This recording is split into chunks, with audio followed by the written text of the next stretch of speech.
heard the echo. So I don't know where it comes from. But right now, no echo, right? Right now it's fine. Right now it's fine, it seems.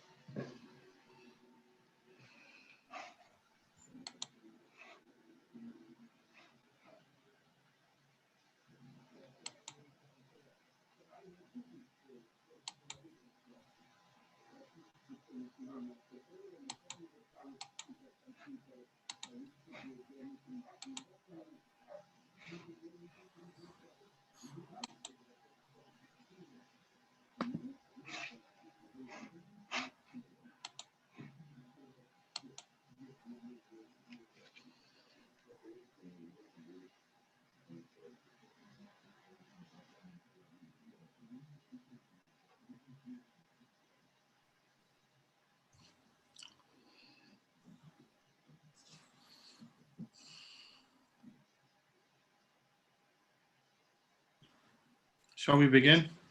Yes, Rinpoche, please. Okay. Good evening, brothers and sisters. Добрый вечер, братья и сестры.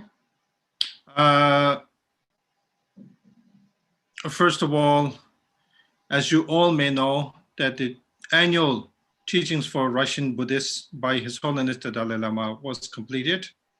Как все вы знаете, ежегодные учения Его Святейшества Далай-ламы для буддистов России завершены. Those who may not know, it was held on November 5th, 6th, and 7th. Для тех, кто не знает, скажу, что они проходили с 5 по 7 ноября. It was a wonderful opportunity for us, despite the situation that we are in, to be able to connect or reconnect with His Holiness the Dalai Lama through internet. Это была прекрасная возможность для всех нас соединиться или вновь воссоединиться с Его Святейшеством Далай-ламы, несмотря на тяжелую ситуацию сегодня, посредством интернета. As some of you who follow His Holiness the Dalai Lama might know that His Holiness has been very active online. Может быть, те из вас, кто следит за графиком Его Святейшества, знают, что Его Святейшество довольно активно себя проявляет в интернет-пространстве. But nevertheless, those who might have missed His Holiness's online because of the time difference, all the material has been uploaded to YouTube, and all of those are available to view. И скажу также, что если вы по причине разницы во времени пропустили учение Его Святейшества Далай-ламы для буддистов России, то, пожалуйста, вы можете посмотреть все эти материалы, они все загружены на YouTube и доступны для просмотра. So I want to take this opportunity for thanking those people who were involved in organizing the teachings, which is Rinpoche Baksha Center in Ulan-Ude, which is led by Yelo Rinpoche. Я хочу воспользоваться этой возможностью для того, чтобы поблагодарить тех, кто был причастен к организации этих учений. Это прежде всего Дацан Ринпоче Бакша в Улан-Удэ, который находится под руководством Йела Ринпоче. And the управление of the Kimbalama of the Tuva Republic, as well as the Kalmyk Hurul. А также управление Камбаламы Республики Тыва, Центральный Калмыцкий Хурул. And also the Civ Tibet Foundation, as well the Tibet Information and Culture Center based in Moscow, which is officially His Holiness the Dalai Lama's representative office. А также фонд «Сохраним Тибет» и Центр тибетской культуры и информации, который базируется в Москве и представляет собой представительство Его Святейшества Далай-ламы. When we held the teachings in the past, since 2009, we come across many people, but we don't realize or know which organization or tradition that they belong to. Когда мы начинали проводить учения, это начали мы в 2009 году, то, конечно, собиралось на учение много людей, но мы не всегда отдавали себе отчет в том, какой организации или какой духовной традиции они принадлежат. But when we started this process for the online teachings, it was very extraordinary for us as organizers because we got to reach out to many of the organizations individually, personally, and we got to know them. And also, we are very glad that many of the Buddhist organizations from various traditions were able to unite together and come together under the guidance of His Holiness the Dalai Lama. И на этот раз, когда мы начали подготовку к учениям, это был достаточно необычный опыт для нас, потому что мы должны были соединиться с разными организациями, принадлежащими к разным духовным традициям. И, во-первых, мы узнали их лучше. Во-вторых, для нас было большой радостью то, что все они смогли собраться вместе под руководством Его Святейшества. There was a few individuals that asked me to give a talk on how to prepare for the teachings before His Holiness the Dalai Lama teaching began. I was initially planning to do that, but because of scheduling conflict and due to other various reasons, I was not able to do it in a sufficient time. So therefore, I would like to apologize.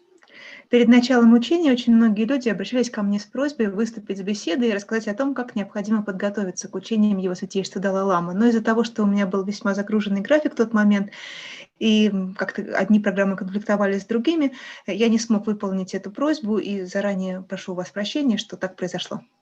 But at the same time, after the teachings ended, there was a lot of people that asked me to do a follow-up talk online, so which I agreed to do so. А когда учения уже завершились, ко мне опять же посыпались просьбы провести заключительную завершающую беседу по итогам учения Его Святейшества, и на это я согласился. Before we held the teachings, we asked people to send in their questions. Перед тем, как проводить учение Его Святейшества для буддистов России, мы попросили желающих направить нам вопросы, предназначенные для Его Святейшества. And as you can imagine, there was many questions directed towards His Holiness, but at the same time, due to limitations of the time that we had with His Holiness online, His Holiness was not able to answer all questions. И как вы можете легко себе это представить, поток вопросов был огромным, и, конечно, Его Святейшество Далай-ламы не смог охватить все вопросы, которые мы получили. Each day after His Holiness's teachings, we had requested Geshe Lagdor, which many of you know, to do a review of the teachings that was given. And at the same time, those questions that was not able to ask during the teachings with His Holiness, many questions was, asked towards Geshe Lagdor. Как вы знаете, после учения Его Святейшества Далай-ламы проходили учения Геше Лагдора. Это мы попросили его провести дополнительные сессии, разъяснительные сессии по учениям Его Святейшества, а также по возможности ответить на те вопросы, которые не были заданы Его Святейшеству. So there's still a lot of questions that are unanswered. Но все равно целый ряд вопросов остается неотвеченным. And today's gathering is try to accommodate those who oppose those questions and try to answer them as much as possible. И сегодня мы попробуем ответить еще на некоторые из оставшихся вопросов, насколько это в наших силах. First of all, I want to make it very clear that I'm not comparing myself either to His Holiness the Dalai Lama or to Geshe Lagdor. Во-первых, сразу скажу, что я ни в коей мере не могу равняться ни с Его Святейшеством Далай-ламой, ни с Геше Лагдором. But nevertheless, I will try to answer as many questions as possible, though I still have doubt that we will be able to answer all those questions. Но, тем не менее, я постараюсь ответить на как можно большее число вопросов, хотя у меня все равно остается сомнение, что мы успеем завершить весь список. As you can imagine, there's many interesting questions. Вы можете себе представить, что ряд вопросов были очень интересными. Some of them are very easy, some of them are very hard questions, but I'll try to do my best based on my experience and based on my humble knowledge that I have. Какие-то из них сложные, какие-то из них, наоборот, простые, но я постараюсь ответить, насколько это в моих силах, базируясь на моих скромных знаниях. If we get through this list, then maybe there might be some questions that you would like to ask, but at the moment, I would not like to guarantee that we will have time to ask those questions. So let's begin. Если мы сможем сегодня пройти все вопросы, и у нас еще останется время, тогда вы сможете задать свои дополнительные вопросы, но, честно говоря, никакой гарантии, что мы сможем весь этот список охватить. Это не так просто. Давайте начнем. I see there's quite a number of people who have joined on Zoom, but nevertheless, I think the majority of the people are joining on YouTube, if I'm not mistaken. Yes, Ринпоче говорит, что я вижу, что целый ряд гостей присоединились к нам в Zoom, но основная масса все-таки смотрит у нас на YouTube. Вот там основная масса по ссылочке. All right. Okay, so let's begin. Тогда начинаем. И первый вопрос у нас из Калмыкии, и он гласит: учение Будды в России возрождается очень активно. но все же у некоторых до сих пор остается поверхностное понимание учения Будды. Что бы вы могли посоветовать буддистам России для более глубокого понимания буддизма, а также насколько важна роль монашества в традиционных регионах России и на кого из учителей, находящихся в России, стоит опираться? So regarding the question of monasticism, it is very important to uphold that tradition because Buddha himself said that as long as there's Sangha community or Sangha remains, then the teachings and the lineage of Buddha will remain and be upheld. Что касается той части вашего вопроса, в которой вы спрашиваете о монашестве, отвечу, что, конечно, монашество играет очень важную роль, потому что сам Будда говорил, что до тех пор, пока существует монашество, и там, где существует монашество, там будет существовать и учение Будды.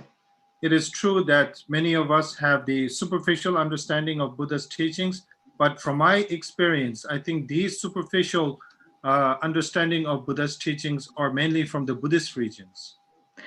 Вы совершенно правы, что да, у людей есть поверхностное понимание буддизма, но, насколько я смог заметить, это поверхностное понимание, оно характерно больше для буддийских регионов России. Because we are born in a Buddhist family. Потому что мы рождаемся в буддийских семьях.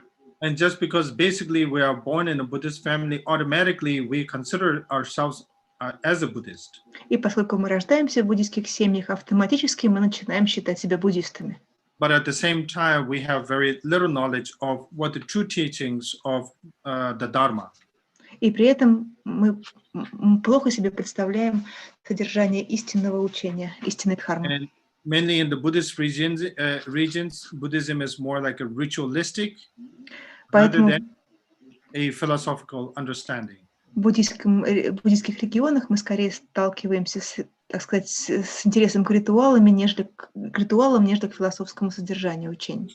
Those who have adapted Buddhism from a non-Buddhist background, those are the ones who have studied, learned, read, and they found something unique or something different and something of their liking, therefore they have adopted Buddhism. Те же люди, которые приняли буддизм и заинтересовались буддизмом, хотя при этом они не являются буддистами по рождению и не родились в буддийских регионах России, эти люди стали буддистами потому, что буддизм их привлек своей философией, привлек своими знаниями, и именно поэтому они много читают, много размышляют. So for us to deepen our understanding about Buddhism is to, first of all, learn about Buddhism as much as we can. Если мы хотим углубить свое понимание буддизма, то прежде всего мы должны изучать буддизм всеми силами.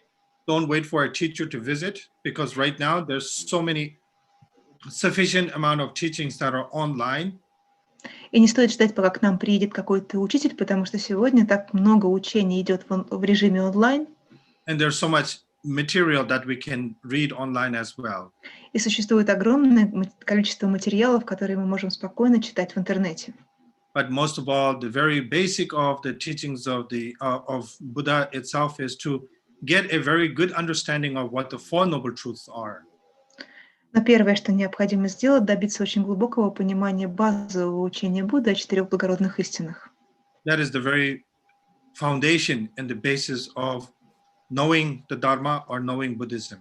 Это основа понимания дхармы и познания буддизма. Next question. Следующий вопрос. Этот год был тяжелым для многих, в частности для Калмыкии. Этим летом, помимо пандемии, в Калмыкии были также климатические катастрофы, засуха, массовая гибель животных, массовая гибель рыбы в одном из водохранилищ Калмыкии. А калмыки, так же как и тувинцы и буряты, традиционно выращивали скот, и по сей день остается основным источником доходов и пропитания для большинства населения Калмыкии. Как вы думаете, что могло повлиять на столь печальное стечение обстоятельств и как это можно исправить? You know, of course, there's many factors to this. Здесь, конечно, много факторов сыграли свою роль. Speaking from a scientific and realistic, excuse me. Speaking from a scientific and realistic point of view, of course, global warming has a role to play in this. Если говорить с точки зрения научной, то, конечно, здесь, и с реалистической точки зрения, то, конечно, здесь сыграло свою роль глобальное потепление. From a Buddhist perspective, of course, we talk about karma, cause and effect. So I'm sure that our karma has a lot to do with it as well. Если же рассуждать с буддийской точки зрения, то мы говорим о карме, о законе причинно-следственной связи, и я считаю, что карма здесь тоже, конечно, свою роль сыграла. Now, here's the thing that we can look at it, is that, you know, it's a country, it's a republic that has 4 seasons, and I'm sure this applies to many other regions as well. We have Конечно, 4 seasons. Калмыкия — это республика, в которой прослеживаются все 4 времени года. Ну, в общем-то, Калмыкия здесь не уникальна. Во многих регионах есть 4 времени года.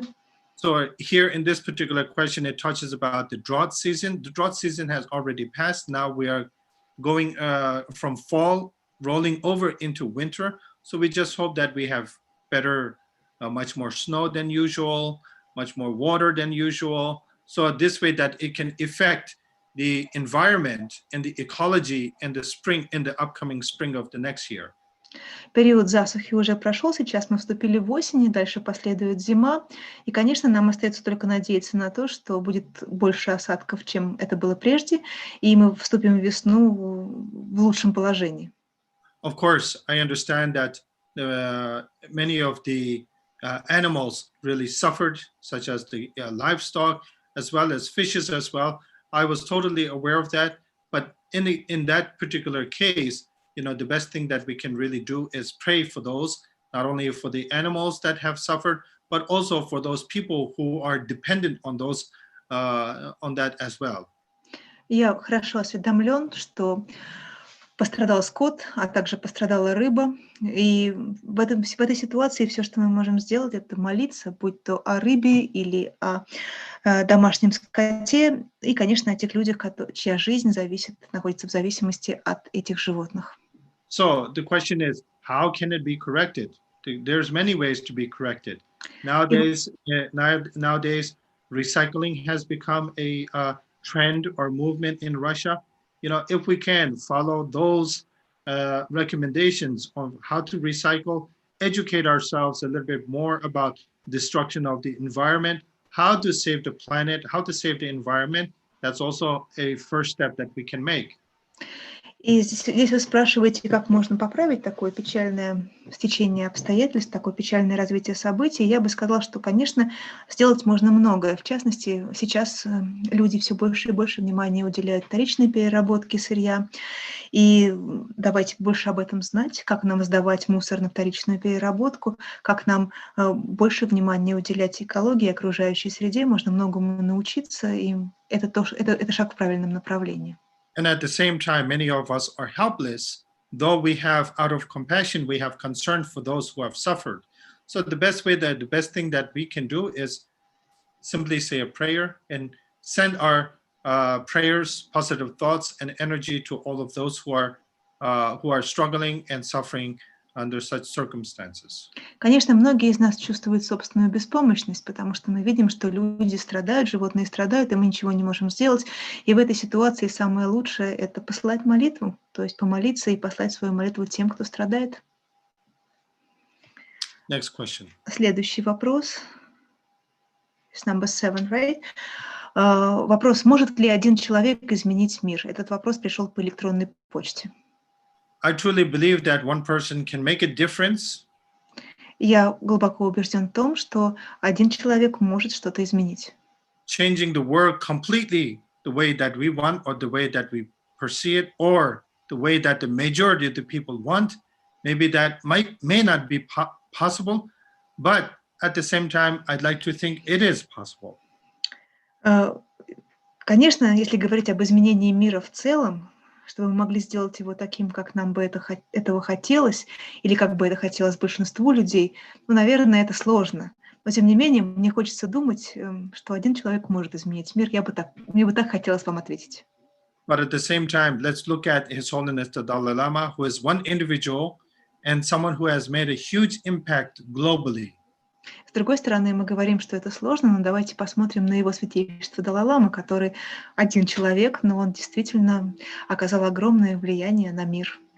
And the impact that he's made is not just among the Buddhists, but also at the same time he has many non-Buddhist followers as well. И его влияние распространяется не только на буддистов, но и на очень многих людей, которые не исповедуют буддизм. I'm sure there's many things that His Holiness would like to do and would like to achieve. Я знаю, что у Его Святейшества очень много целей, очень много проектов, очень много вещей, которых он хотел бы достичь. But at the same time, he has made 4 principal commitments in his life, and which all of you are probably familiar with. Но у него есть 4 основных обязательства в жизни. Скорее всего, все вы о них слышали и знаете. Number 1 is promotion of human values, Обязательство номер 1 – продвижение общечеловеческих ценностей, which means promoting of the human values such as love, compassion, kindness. Что это за ценности? Это любовь, сострадание, доброта. Number 2 is promotion of interreligious harmony and dialogue. Второе его обязательство – это продвижение в мире межконфессионального согласия и диалога между религиями. When he talks about interreligious harmony, it's not just among Buddhist traditions, but it is also with other religious traditions as well. Когда его святейшество говорит о межконфессиональном согласии, он имеет в виду не только гармонию в отношениях между последователями буддизма, но между всеми традициями. And number 3 commitment is protection of environment. И его третье обязательство связано с защитой окружающей среды. And number 4 is the promotion or the re-establishing of the ancient Indian philosophy. И четвертое – это возрождение в Индии древней индийской философии. So based on these 4 commitments, he has definitely made an impact and definitely has changed the world. И отталкиваясь от этих 4 обязательств, безусловно, его святейшество оказало огромное влияние на мир, и да, он изменил мир. So at the same time, therefore, I would like to say that one person has changed the world. Поэтому мне хочется сказать вам, что один человек способен изменить мир. But at the same time, His Holiness's message does not reach out to every continent or every country or every village that there is in this world. Но, с другой стороны, послание его святейшества, конечно, не долетело до всех уголков земного шара, каждой деревни, каждого континента. We never should compare ourselves to His Holiness the Dalai Lama. Мы никогда не должны сравнивать себя с его святейшеством Далай-ламой. But at the same time, I am a person that says that change begins with every individual. Но я такой человек, который говорит, что изменения в мире начинаются с отдельной личности.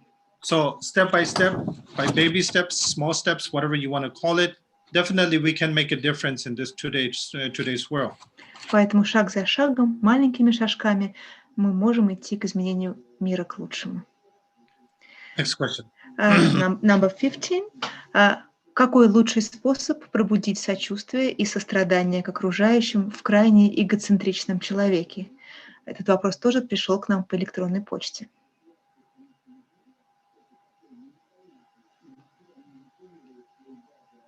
What is the best way to awaken empathy and compassion for others in an extremely self-centered person? So here, when we talk about compassion, it is automatically directed at someone else. Когда мы говорим о сострадании, то сострадание всегда направлено на кого-то другого. So therefore, when you talk about when you're concentrating your compassion on someone else, that automatically becomes not self-centered. It becomes concern of the other people.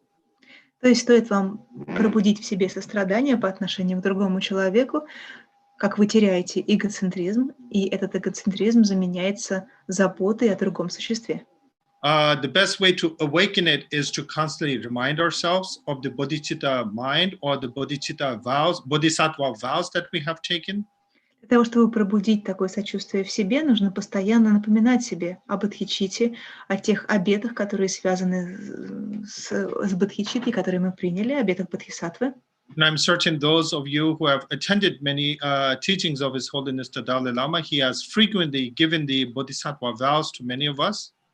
И те из вас, кто посещали учения Его Святейшества Далай-ламы, вы не раз становились свидетелями или участниками церемонии зарождения бодхичитты, дарования обетов бодхисаттвы. Это происходило неоднократно.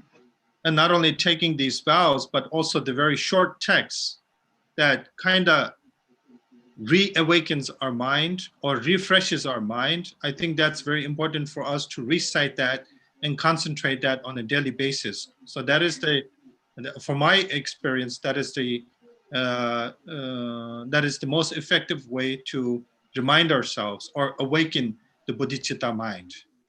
И, как вы знаете, существует короткое четверостишее, зарождение бодхичитты и принятие обетов бодхисаттвы. И если говорить обо мне, о моем собственном опыте, то для меня эта строфа оказывается очень полезной, потому что ее прочтение ежедневное, ее повторение и обдумывание позволяет пробудить в себе ум, исполненный бодхичитты. Many of us do sadhana or daily practices.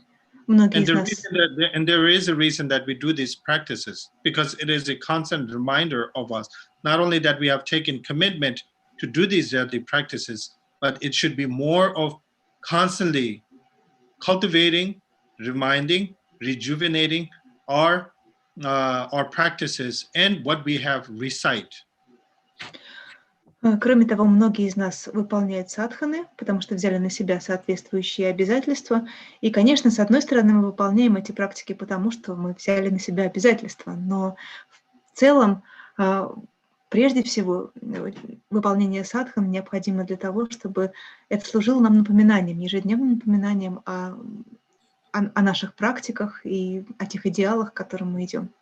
Also, another important factor is for us is that many of us who claim to be Buddhists or practicing Buddhist, we tend to have a lot of initiations, oral transmissions, or who have attended teachings. To a certain extent, we have a good base of knowledge or understanding about Buddhism. So not only that we understand it, but we must put it into practice. Многие из нас, конечно, за эти годы приняли очень много различных посвящений, приняли участие в разных учениях. То есть, честно говоря, у нас такая достаточно прочная основа, большой фундамент для дальнейшей практики. Но очень важно, чтобы это все не оставалось на уровне слов, чтобы мы могли претворять на практике те учения, те посвящения, которые мы получили. It's not sufficient enough for a hungry person to say that I'm hungry and I know how to cook. Knowing how to cook is not going to fill your stomach. So in order to fill your stomach, you have to put it into action by actually cooking and eating. So therefore, you become full. So therefore, you just compare that to the Dharma practice. Если вы проголодались, например, то недостаточно просто иметь продукты и знать, как из них приготовить то или иное блюдо. Этого недостаточно. Для того, чтобы наполнить желудок и избавиться от голода, нужно действительно приложить усилия эту пищу приготовить. То есть вы можете эту аналогию перенести на буддизм и понять, как вам нужно относиться к практике дхармы. So majority of us, I'm not saying all, of course, majority of us say that we put the products in front of us and say, I know how to cook. Но представьте, что мы с вами делаем в большинстве своем. В большинстве своем мы просто собираем продукты и говорим другим, я знаю, как их приготовить. We say, I'm hungry. Мы говорим, я голоден. But we don't actually cook. We insist that we know how to cook. Но еду мы не готовим. Мы лишь настаиваем, что мы знаем, как ее приготовить. So it's the same with Dharma. We say that, oh, I received such initiation. I went to Kala Chakra. I was online teaching by His Holiness the Dalai Lama. I understand what he means about emptiness or what he or bodhicitta. Так вот и мы с вами, да? Мы говорим, что я посещал различные посвящения, я был на Кала-чакре, я получал посвящение от Его Святейшества Далай-ламы в режиме онлайн. Я все это знаю.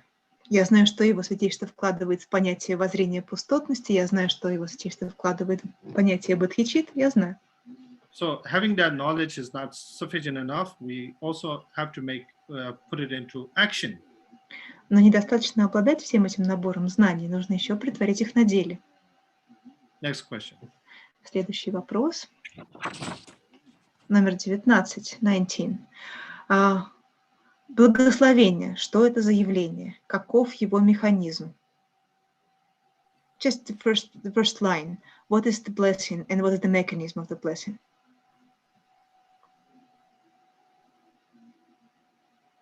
Просто читая молитву, транслитерацию, получают ли благословение или нужно что-то еще?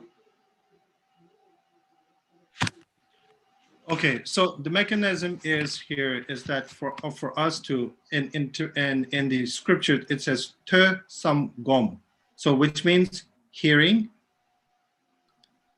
reflecting or contemplating on it. Then the third is meditating on it.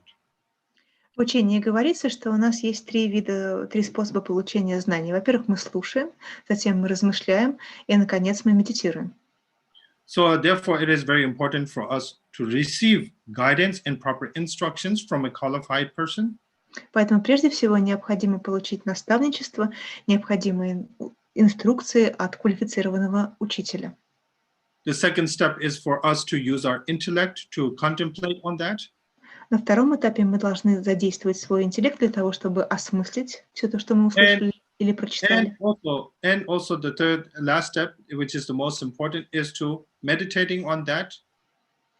И заключительный этап, и самый важный, это медитация на тему прочитанного и обдуманного. And not only meditating on it, but also cultivating that. И нужно не просто об этом медитировать, но нужно также взращивать это. And once you start cultivating it, but also actually putting it into action. И когда вы начали этот процесс взращивания, вам также необходимо претворять на практике, на деле. And when you put it into action, this is where the body, speech, and mind comes into practice. И когда вы начинаете претворять эти знания на деле, то тогда тело, речь и ум объединяются. Because you have transformed your mind. Потому что вы преобразовали свое сознание. Or trained your mind. Или вы проделали определенные упражнения со своим сознанием. And through the mind comes the action of the speech and your body. А из тренировки ума вырастают действия тела и действия речи. So that would be the right technique to do so. Вот это правильная техника практики. Okay, next question. Sorry for being so brief because I'm trying to cover as much as possible. И я прошу прощения, что я так быстро отвечаю, потому что я хочу постараться пройти как можно больше вопросов, не оставив другие без внимания. Я верю, что молебны и ритуалы помогают. А как объяснить человеку, далекому от буддизма, что они помогают? Как вибрации достигают тонкого мира и как они воздействуют на грубый мир? I believe that prayers and rituals help, but how to explain to a person who is far from Buddhism that they help? I think in every situation, it is not important for us to convince others that it is effective or it will help. Мне кажется, не в каждой ситуации необходимо давать такие объяснения, убеждать кого-то в том, что молитвы и ритуалы помогают. Because when we speak of others, there's many different levels and different traditions and different beliefs as well. Потому что когда мы говорим «другие», то эти другие могут быть разными людьми, исповедующими разные традиции, придерживающимися разных взглядов. In Buddhism, we have this prayer which is called the Four Immeasurables. В буддизме у нас есть молитва, которая называется «Четыре неизмеримых». Where it says that may all sentient beings be free from suffering and all forms of suffering, and may all sentient beings be happy and never be detached from the root causes of happiness. Где говорится, пусть все живые существа будут счастливы, обретут причины счастья, пусть все живые существа избавятся от страданий, причин страданий, коренных причин страданий. Based on that particular verses, we are sending our prayers and positive thoughts and energy as well to all sentient beings, regardless of gender, regardless of race, regardless of ethnicity, regardless of religious beliefs. Отталкиваясь от этой молитвы, от слов этой молитвы, мы посылаем свои благие пожелания всем живым существам, всем людям, вне зависимости от того, к какому они относятся полу, этнической группе или религиозной принадлежности. I don't know how important it is for you to convince that other person, but for me, it doesn't require that. I don't see that as so much of an importance to convince the other person that it is effective. Я не знаю, насколько для вас важно кого-то убеждать в том, что ритуалы действительно действуют, но я, честно говоря, не вижу особой необходимости кого-то в этом убеждать, в эффективности молитв. From time to time, I do get requests that people say that I'm a believer, I'm a strong believer, but my relatives are not that believe, or they don't understand so much about Buddhism, but please pray for them. And I do so. I don't say that, oh, I'm not going to pray because they don't believe or they don't follow or they don't understand. But nevertheless, based on this concept that everybody wishes to be happy and nobody wants to be suffered. So therefore, based on that belief and understanding, which is the truth, I send out my prayers to them. Время от времени ко мне приходят люди и говорят, что мои родственники, они люди неверующие, они не верят, но мы очень просим вас, пожалуйста, помолитесь о них. И я, конечно, об этих людях молюсь, потому что для меня не столь важно, верят они или нет. Я отталкиваюсь от того понимания, что это такие же живые существа, как и мы, которые хотят быть счастливыми и желают избегать страданий. Отталкиваясь от этого, я посылаю им свои сердечные молитвы. So therefore, through these actions of the prayer of the body, speech, and mind, will make a difference, not immediately, but also step by step, as long as we are consistent on that. И если мы молимся искренне, если мы задействуем в этой молитве свое тело, речь и ум, то, конечно, наши молитвы будут иметь значение, будут иметь силу. Их действие может ощутиться не сразу, но это обязательно произойдет. Also, very important for us to always keep in mind is our action is the most important. Но еще помните о том, что действия, которые мы совершаем, играют самое большое значение. The action that we do or the action that we perform can either hurt people or can make them happy. Потому что действия, которые мы совершаем, они могут либо причинить людям вред, либо сделать их счастливыми. And of course, we're always trying to do more good than bad. И, конечно, мы стараемся всегда сделать больше хорошего, нежели дурного.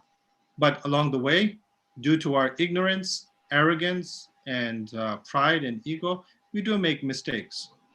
Но на этом пути, исходя из собственной гордыни, высокомерия, невежеством, мы, конечно, совершаем ошибки.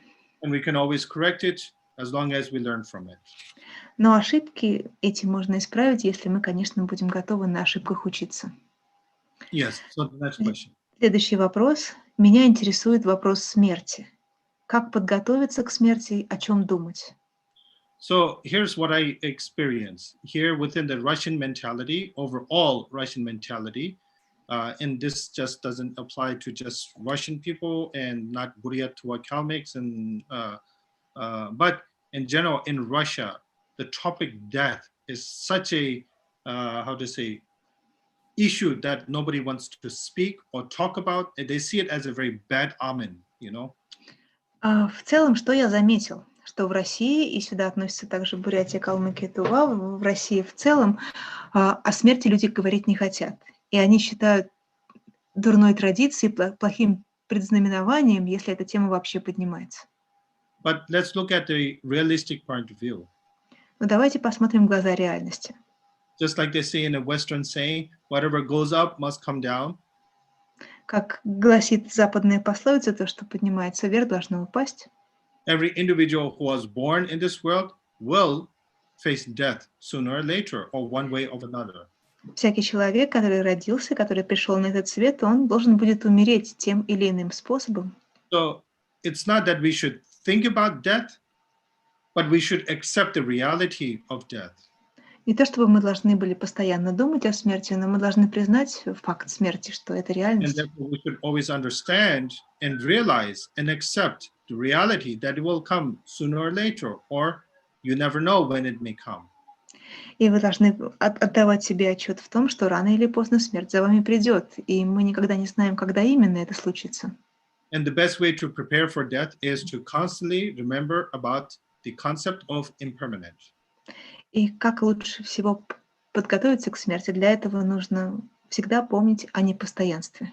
And in His Holiness the Dalai Lama's teaching that he gave a very good example when one of the questions was asked about the how second minute, moves. We are moving every second, every minute, every hour, every day, every week, every month, and so on. So the movement of our life is moving forward. There's no way that we can turn it back or reverse it and change things. It's constantly moving forward. So we have to prepare ourselves in our mind to expect for the unexpected in the future.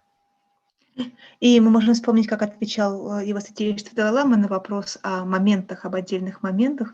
И мы можем подумать на этой основе о том, что Время постоянно летит вперед. С каждой секундой, с каждой минутой, с каждым часом мы постоянно движемся вперед. Мы не можем вернуться вспять, мы движемся вперед.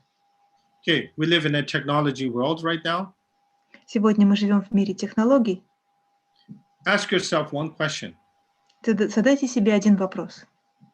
Do you possess the same mobile phone that you possessed 10 years ago or 5 years ago?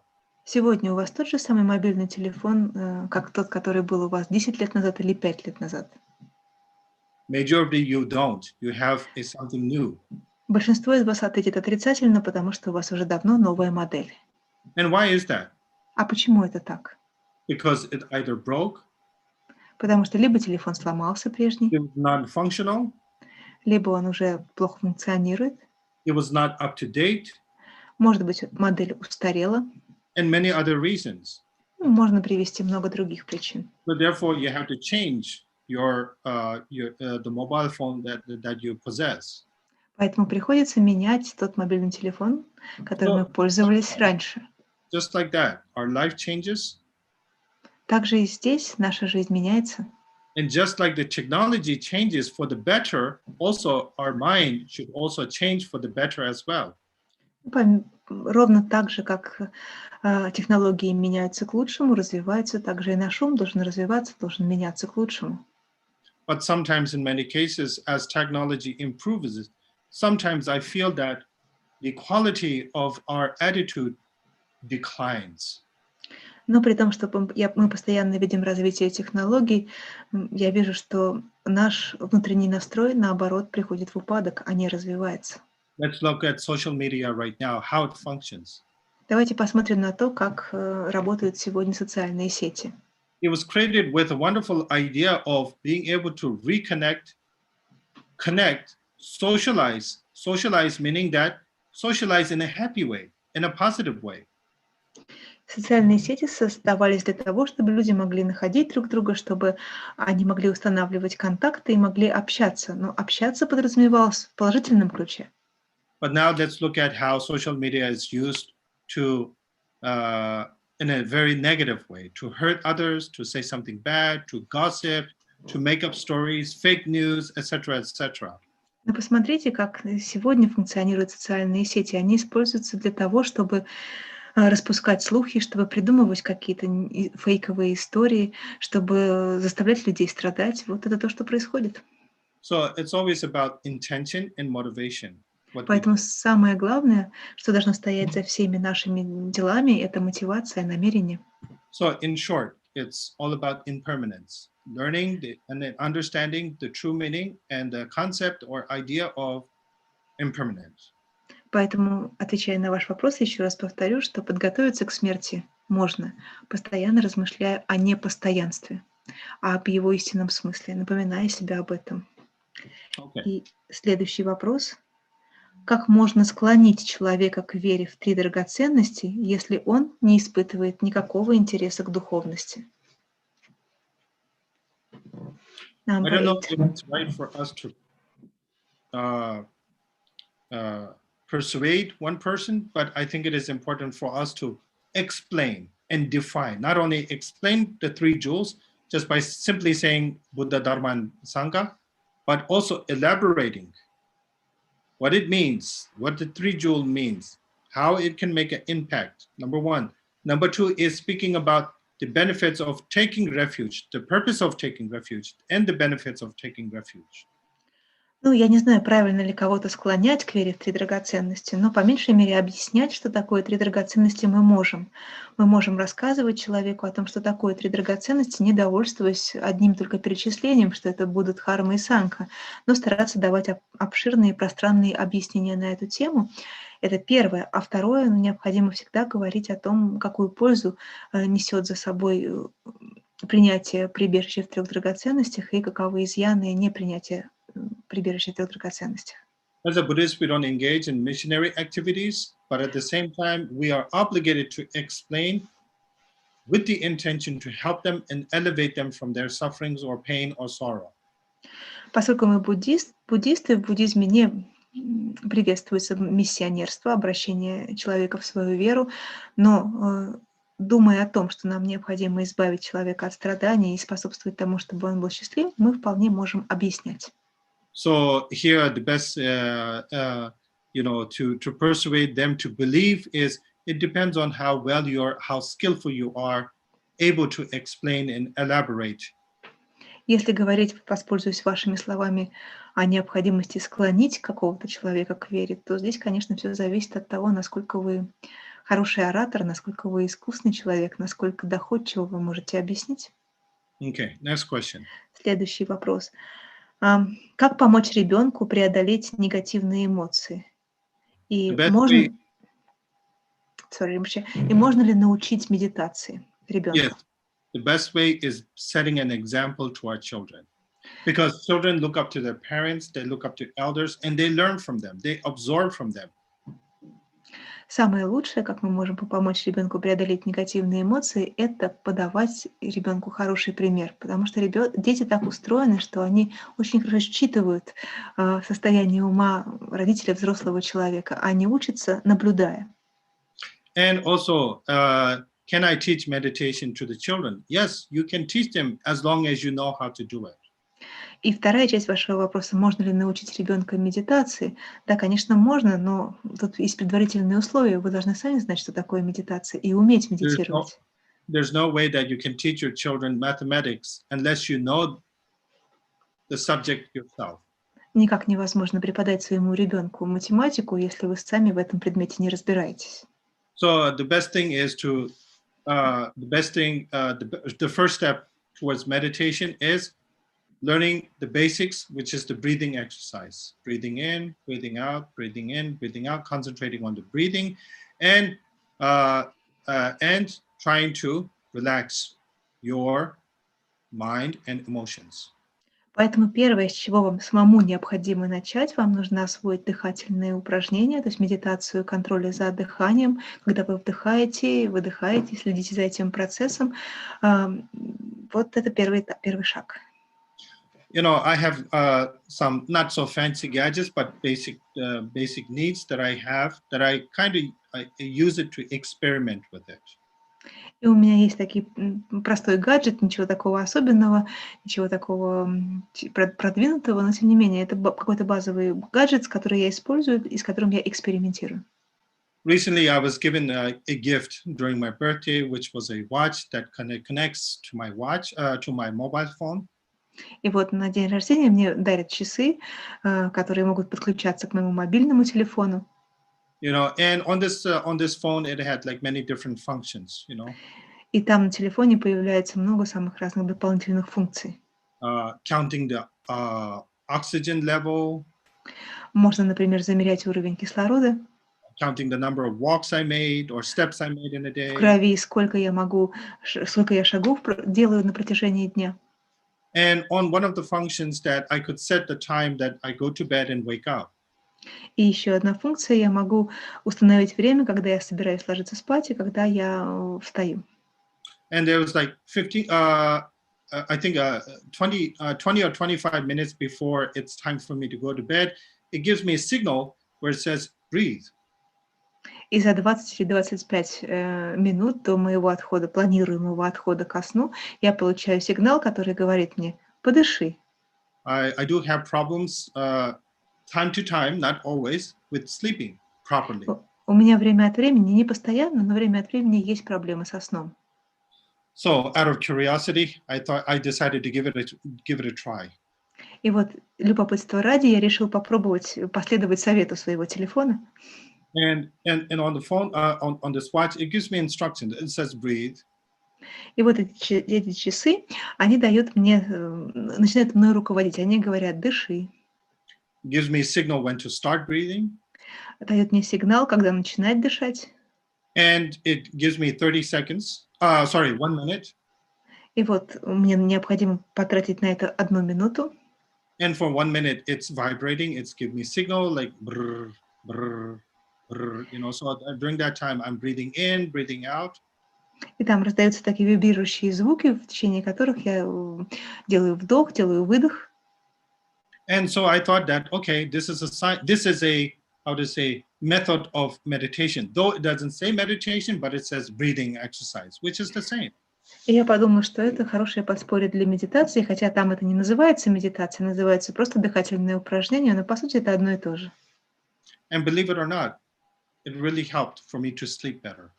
И вот хотите верьте, хотите нет, это дыхательное упражнение мне действительно помогло лучше спать. So it's breathing out, relaxing your mind, training yourself how to relax your mind. And this is something that we can teach our children too, very easily. Вы делаете вдох, делаете выдох, стараетесь учиться расслаблять свой ум. И это то, что мы вполне можем научить, чему мы можем научить детей. Sometimes I have issues with my blood pressure. Иногда у меня есть некоторые проблемы с давлением. And I like to experiment that myself. Why is it that we have blood pressure? It's not just diet, but it's also the thinking process, how stressful we are, how much amount of work that we have, responsibilities. I'm sure many different factors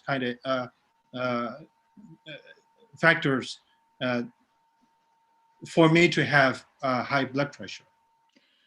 И вот я пришел к выводу, что за такое высокое повышенное давление отвечает не только та еда, которую мы едим, но также и наше состояние нашего сознания в конкретный день. Испытываем ли мы стресс или не испытываем, насколько велик груз работы, которую нам нужно выполнить за этот день, спешили мы, не спешили. Вот все это в конечном итоге и приводит нас к тому, что у нас может быть повышенное давление. And this is the experiment that I have done in the past.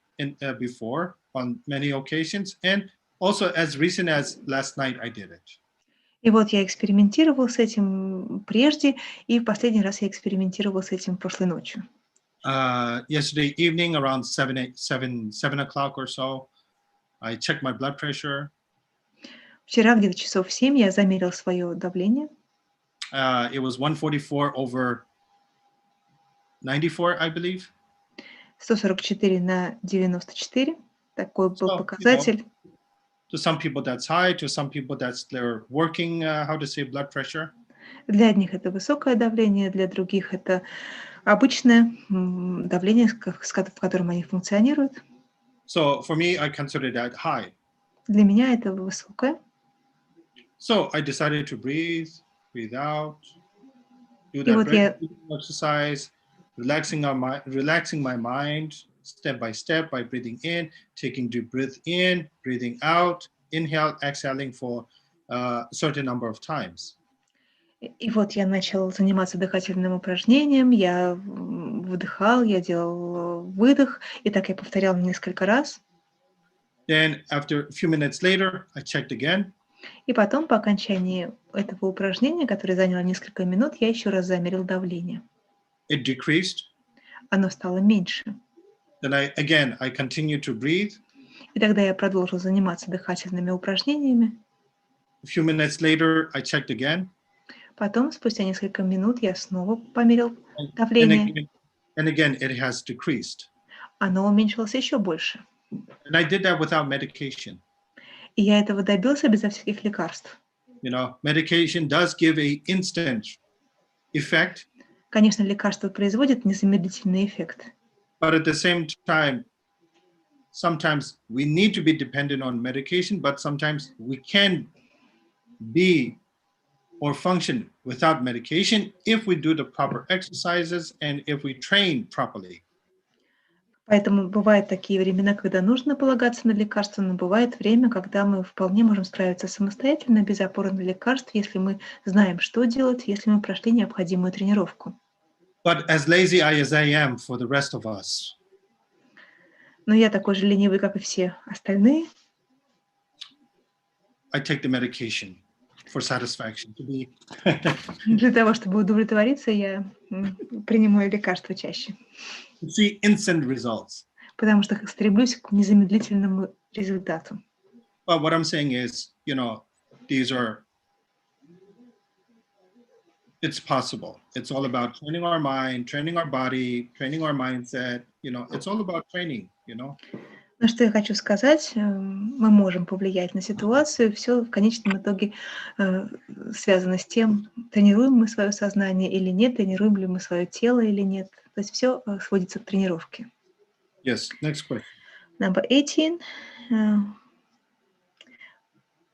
Что мы можем сделать для детей с разными серьезными ментальными нарушениями? Как буддийская философия может помочь в этом? Как она решает эту проблему работы сознания для таких людей? This is like a first phrase, right? What can we do to help children with serious mental problems? Okay, I don't see that on my list. Yeah, let me translate for you then, Rinpoche. So the question is, what can we do for children with serious mental problems? And how Buddhist philosophy can help such children to work with their consciousness or with their mind? It depends on the mental disorder they may have. Конечно, все зависит от того, какие именно ментальные нарушения есть у этого ребенка. Some of them are challenging, some of them are not so challenging. Некоторые из них many different levels, you know? действительно очень тяжелые, а есть не такие тяжелые, поэтому здесь есть целый большой спектр состояний. But of all, I think the most important is whether they feel it, whether they realize or respond the way that you want or not. For us is to give maximum love and care and kind and be patient. Но вне зависимости от того, реагируют ли дети на нас, на наши слова, так как нам бы того хотелось, самое главное, что мы должны в любом случае окружать их теплом, любовью, заботой, на какие только мы способны. There may be some things they may not feel on the mental level, but there's many things that they can feel on the physical level. Потому что есть много таких вещей, которые ментально они могут не воспринимать, не чувствовать, но их тело все равно это будет чувствовать. And as someone who is giving that, also to meditate or contemplate on Avalokiteshvara. И тот человек, который работает с такими детьми, для него очень важно or simply His Holiness the Dalai Lama. Медитировать, то есть мысленно представлять себе Авалокитешвару, Будду сострадания, или, если это сложно, по меньшей мере его святейшество Далай-ламу. And also for mental development, I usually meditate or concentrate on Buddha Manjushri, the Buddha of wisdom. Ну а вообще, если мы хотим добиваться какого-то ментального развития, то я лично для этих целей всегда медитирую, сосредотачиваюсь на Будде Манджушри, Будде мудрости. Okay, next. The one that says our child is diagnosed with autism. Yeah, but I just mentioned the first part. Okay. If you want to say something about autism, you can do it. Then again, you know, I mean, I think from what I have seen, I think autism again, this has many different levels as well. Дополнительный уточняющий вопрос касался диагноза аутизм, и Ринпоче отвечает, что аутизм тоже имеет, насколько я вижу, много разных уровней. I do know a few families who have children of autism. И я знаю несколько семей, в которых есть семьи с такими детьми больными аутизмом. And they are Buddhist practitioners as well. И они, you mean the children, or the parents. И родители там тоже буддисты, практикующие буддисты. They understand the illness. Они понимают заболевание своего ребенка. And not only understand the illness, they are prepared mentally, physically. Like I always say, they are mentally through body, speech, and mind to do everything in their capability, ability, and in their power to love the child as much as they can. Но они, будучи практикующими буддистами, они ментально подготовлены, ментально, физически, и у них есть готовность окружать ребенка любовью и заботой и делать для него все без исключения, что только в их силах. I do see a difference because I've known them for quite some time. Поскольку знаю эти семьи на протяжении долгого времени, я вижу те изменения, которые такое отношение производит в ребенке. But at the same time, I also know another family. Но с другой стороны, я тоже знаю еще другую семью, в которой тоже есть ребенок, больной аутизмом. That completely says the opposite. That I'm tired. I don't know what to do. You know, it's like everything is like so negative. It's like I can't. I'm tired. I lost patience. I don't know what to do. they feel helpless. где совершенно другое отношение к ребенку. Там родители устали. Они говорят: я устал, я больше не могу, я чувствую беспомощность, я ничем не могу помочь. I understand, but at the same time, I truly believe that's the wrong attitude. Я, конечно, понимаю всю эту усталость, но я глубоко убежден в том, что это неправильное отношение.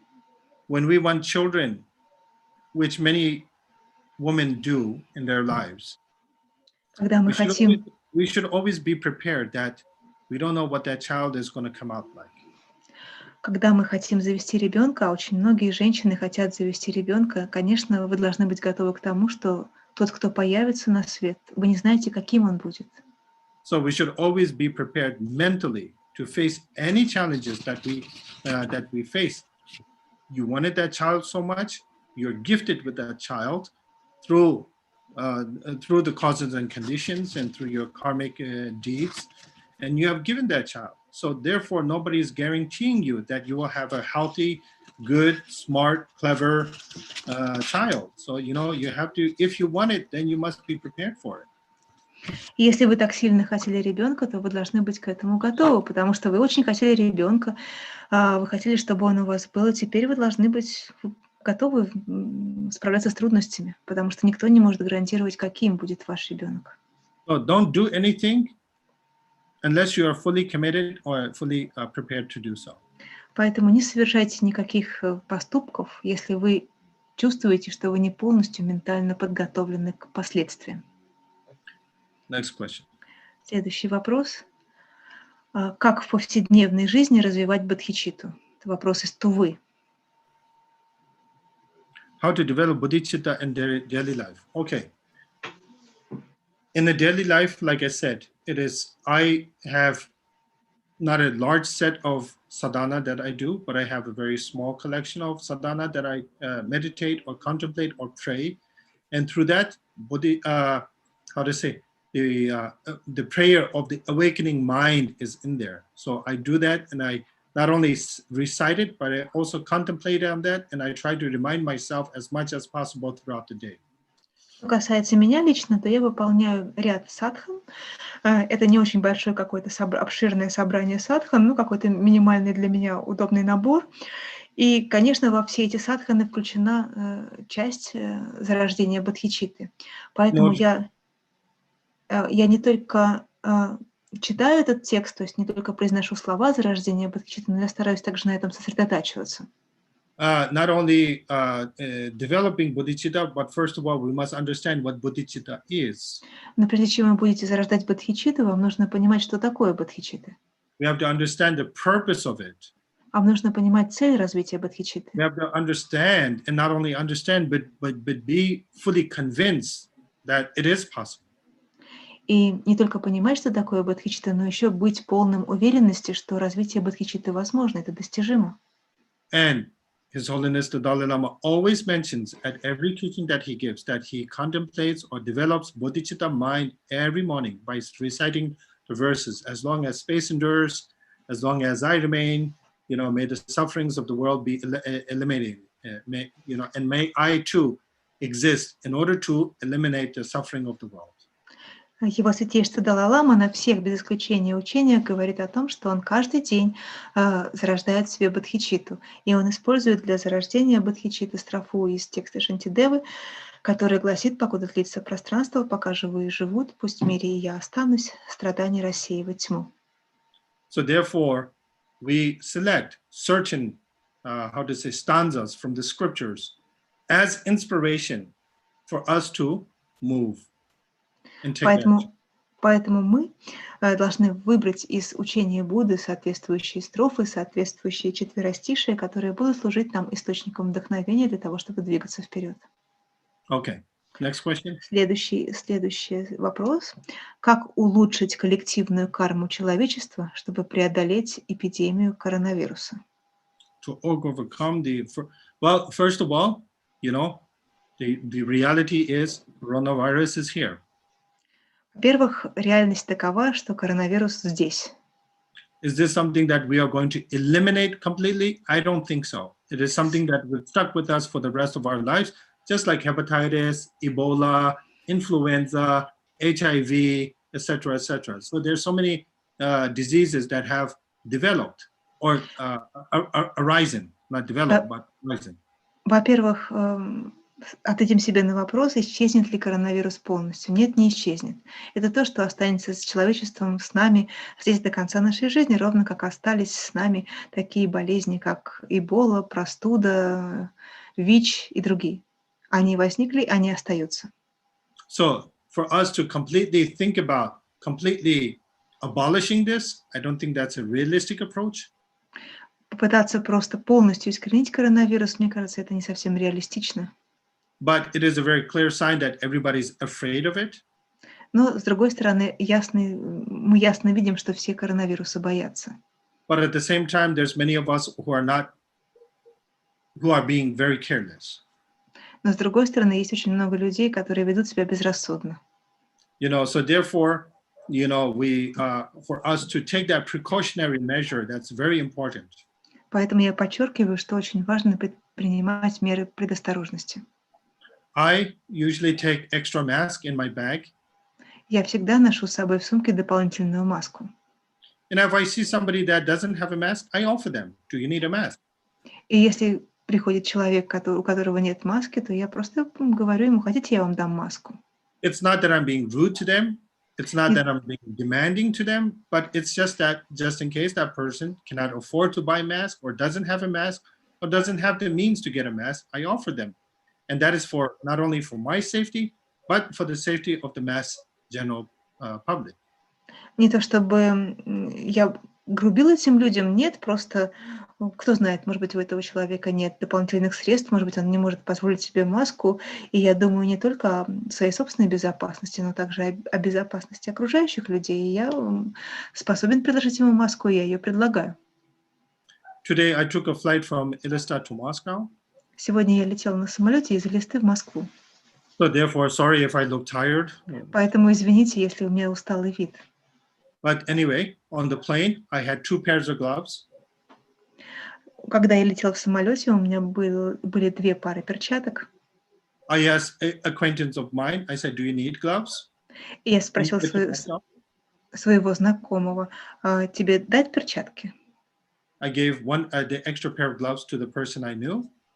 И я отдал своему знакомому эту дополнительную пару перчаток. I was picked up by a friend of mine from the airport. В аэропорту меня встретил мой знакомый. And also my friend said, do you need mask or do you need gloves? I have plenty. I said, I have plenty of masks, but I'm more than happy to take some gloves if you have the extra. И мой друг, который меня встречал, он сказал, вам нужна маска, вам нужны перчатки.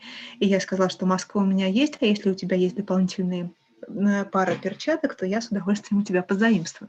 Okay, what is this all? Why we are all offering each other gloves and, this protection gear? Что это вообще все происходит? It's not because we have plenty, but it is out of concern, care, love, respect, that's also the bodhicitta mind coming into action. Не то чтобы просто у нас было очень много перчаток и очень много масок, просто, это бодхичитта в действии. Мы просто заботимся друг о друге, поэтому обмениваемся перчатками и масками. So, it's the bodhicitta mind that's coming into action. Поэтому это тоже проявление бодхичитты в действии. Okay. So that's how we develop bodhicitta in our daily lives. Simple things. Вот именно так мы развиваем бодхичитту в повседневной жизни. Вот такие простые шаги, простые действия. Это тоже развитие бодхичитты. Cultivation of bodhicitta doesn't mean sit in hours in meditation and read scriptures. No. Развитие бодхичитты не подразумевает только, что мы должны сидеть часами и читать Писание, где рассказывается о бодхичитте. Нет. It's understanding what bodhicitta is. Мы понимаем, что такое бодхичитта. Accepting the concept of bodhicitta. Мы принимаем концепцию бодхичитты. Understanding the long-term results of it or the effects of it. Понимаем долгосрочные результаты развития бодхичитты, какой эффект она на нас оказывает. And turning that into our action of the body, speech, and mind. И превращаем бодхичитту в наши действия, совершаемые телом, речью и умом. Okay, next question. Следующий вопрос. Как нам сейчас в новых условиях постоянно меняющейся жизни, в условиях турбулентности, сохранить истинное стремление к дхарме и не увязнуть в решении насущных проблем, которых стало так много.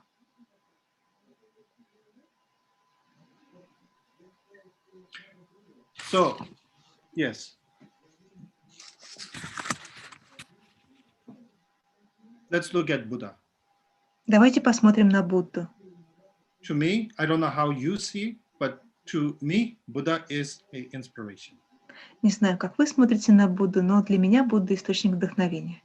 I've read the whole story of Buddha's life, Я прочитала жизнеописание Будды, and there was a wonderful series of Buddha's life that was on YouTube and done by Indian, film company. и есть замечательный сериал, который снят по мотивам жизни Будды. Его сняла одна индийская кинокомпания. And to me, Buddha is not simply an enlightened being or some external matter or external being, but to me, the main thing is that inspiration. Но для меня Будда — это не какое-то небесное божество или не что-то отдельное от меня. Для меня Будда — это действительно источник вдохновения. And Buddha says that all of us have Buddha nature within us. И Будда говорит, что в каждом из нас есть природа Будды. Which means we have the ability and the capability and the intellect to become enlightened, to liberate ourselves from the causes and conditions of the suffering. А это значит, что у каждого из нас есть способность и возможность достичь освобождения от этого круговорота страданий.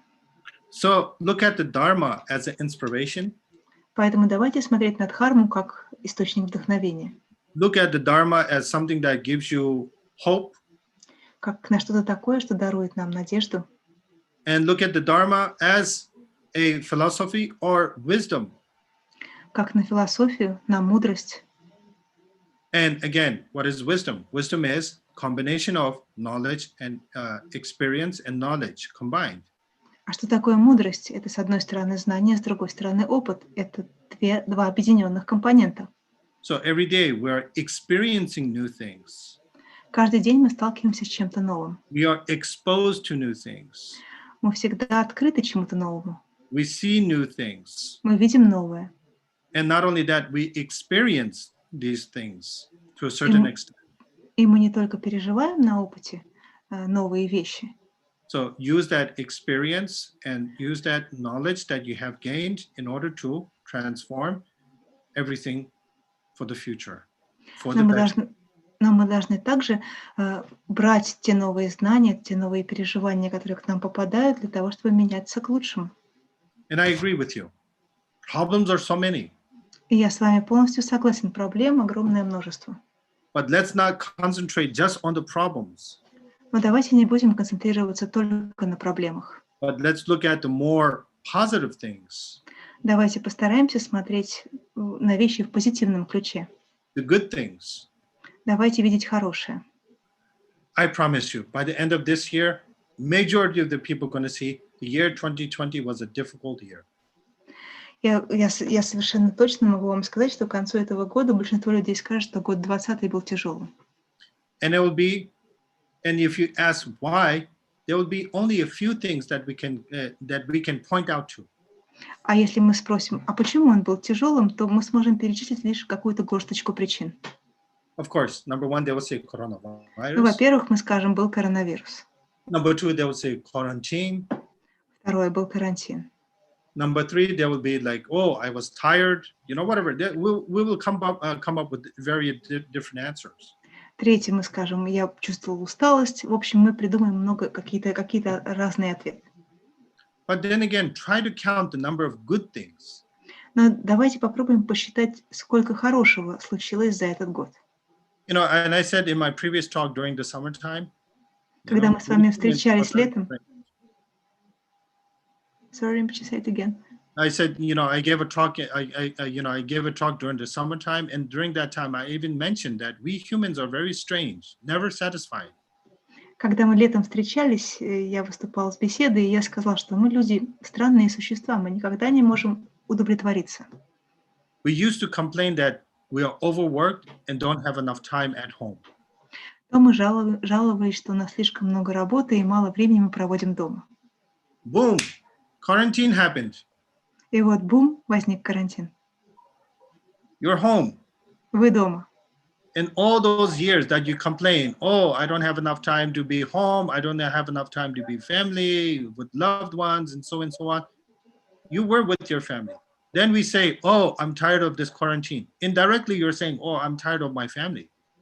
Все эти годы вы жаловались, что у вас все время не бывает дома, что вы не проводите время со своими близкими, родными, любимыми. И вот, пожалуйста, карантин, вы находитесь рядом со своей любимой семьей, но опять вы недовольны. Вы говорите, ой, как же я устала от этого карантина. Другими словами, вы говорите, как же я устала от своей семьи. We complained that we used to go to office at a certain hour, work late. We were complaining. Now this distance and работы, this came into effect. Now we're tired of working at home now. Мы с вами жаловались, что нужно очень рано подниматься, идти на работу, сидеть в офисе, и потом вы очень поздно возвращаетесь домой. Все, пожалуйста, вас перевели на дистанционную работу. Теперь вы жалуетесь на то, что вы работаете дистанционно и не ходите в офис. So the question is, what satisfies you? Тогда вопрос, чем же вы удовлетворитесь? Что же вам доставит удовлетворение? So, therefore,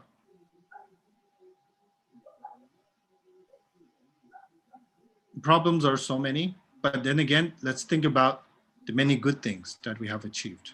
Поэтому, да, проблем очень много, но давайте не забывать думать о тех хороших вещах, о том хорошем, чего мы тоже достигаем, чего мы тоже добиваемся. This whole week, I was online in various forums, conferences, and so on. Всю эту неделю я перемещался от одного онлайн-форума к другому. Вся эта неделя прошла в онлайн-событиях. And today's Friday, and I'm still online. И вот сегодня уже пятница, я по-прежнему в онлайне. So today on the plane, I was asking myself. И сегодня, когда я летел на самолете, я спросил себя. Do I complain or do I rejoice? Я радуюсь или я жалуюсь? If I want to complain, there's many things to complain about it. Если мне так хочется пожаловаться, то есть масса поводов для того, чтобы жаловаться. I don't get to travel. I don't get to meet my friends. I don't get to eat food at the conferences. I don't get tea and coffee breaks. There's many things that I can complain about,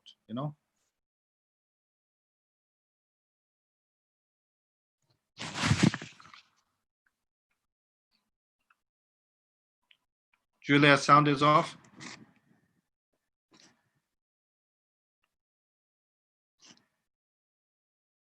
Спасибо, извините, это я выключила на секундочку, он выключился.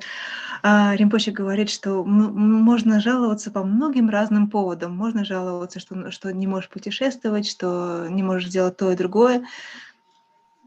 Поводов для жалоб предостаточно. But then again, I look at it from positive side, a good side. Но с другой стороны, я смотрю на все это с положительной стороны. I get to relax at home. Поскольку я не могу путешествовать, я могу дома отдохнуть. But at the same time, I get to relax. I get to, I accomplish much more things than, I avoid traffic. I avoid the danger of being exposed to, the virus. There's many things that I can look at it from a positive side. И мне не нужно сидеть в пробках, и я таким образом избегаю опасности заразиться коронавирусом. То есть я стараюсь увидеть что-то положительное в том, как развиваются события. So don't concentrate so much on the bad things, but also look at the good things. Look at what we have accomplished, what we have done, what we enjoy in life. Поэтому концентрируйтесь не на плохом, а концентрируйтесь на хорошем, старайтесь наслаждаться тем, чего вы достигли. Our life should be full of celebrations, not full of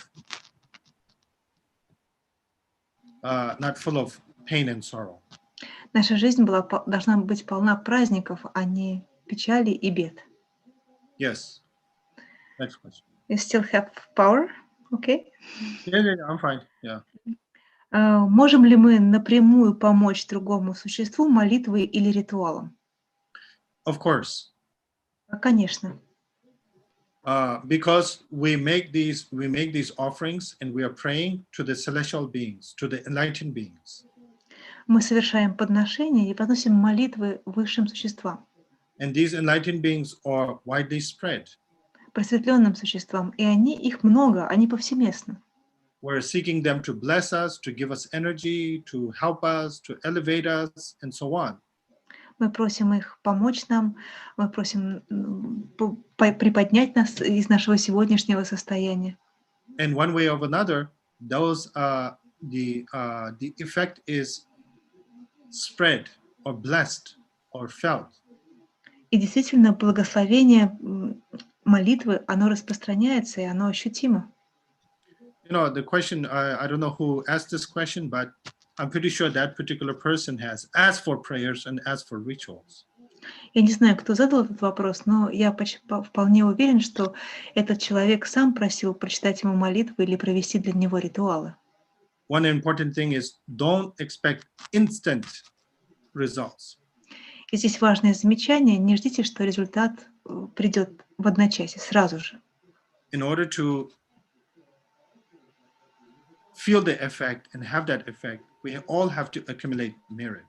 Для того, чтобы почувствовать, ощутить результат молитвы или ритуала, нужно со своей стороны также накапливать заслуги. Okay. Next question. Следующий вопрос. Среди российских буддистов распространено следующее мнение: социальной несправедливостью, произволом властей не следует бороться, поскольку все подобные явления – это результаты нашей неблагой кармы, загрязненного восприятия. Следовательно, мы должны сносить любую несправедливость в отношении себя или других, не выражая недовольства, ведь мы сами виноваты в том, что родились и живем в данных обстоятельствах. Правомерен ли такой взгляд? Можем ли мы защищать свои права и права других мирными методами? So in the end, it says, can we protect our rights and the rights of others by peaceful means? Absolutely. В конце вы спрашиваете, можем ли мы защищать свои права и права других мирными методами? Ну, конечно, без сомнений. That's why there's that concept of non-violent movement. Именно поэтому есть эта концепция ненасильственного сопротивления. Any movement doesn't have to be violent. Не всякое движение должно быть насильственным. There can be many past examples. There can be many current examples. И мы можем найти очень много примеров, как в прошлом, так и в настоящем. Look at the movement of Mahatma Gandhi. Мы можем посмотреть на движение ненасильственного сопротивления Махатмы Ганди, Who fought with the concept of non-violent, который в своей борьбе исходил из ненасильственных методов, with the intention of peace and dialogue. потому что он хотел мира и диалога. He fought against social injustice. Он сражался с социальной несправедливостью. He fought against the arbitrariness of the authorities. Он сражался с жестокостью властей. And the result was tremendous. И результаты, которых он достиг, были превосходными. And let's look at Martin Luther King. Или посмотрите на Мартина Лютера Кинга. Let's look at His Holiness the Dalai Lama. Или на его святейшество Далай-ламу.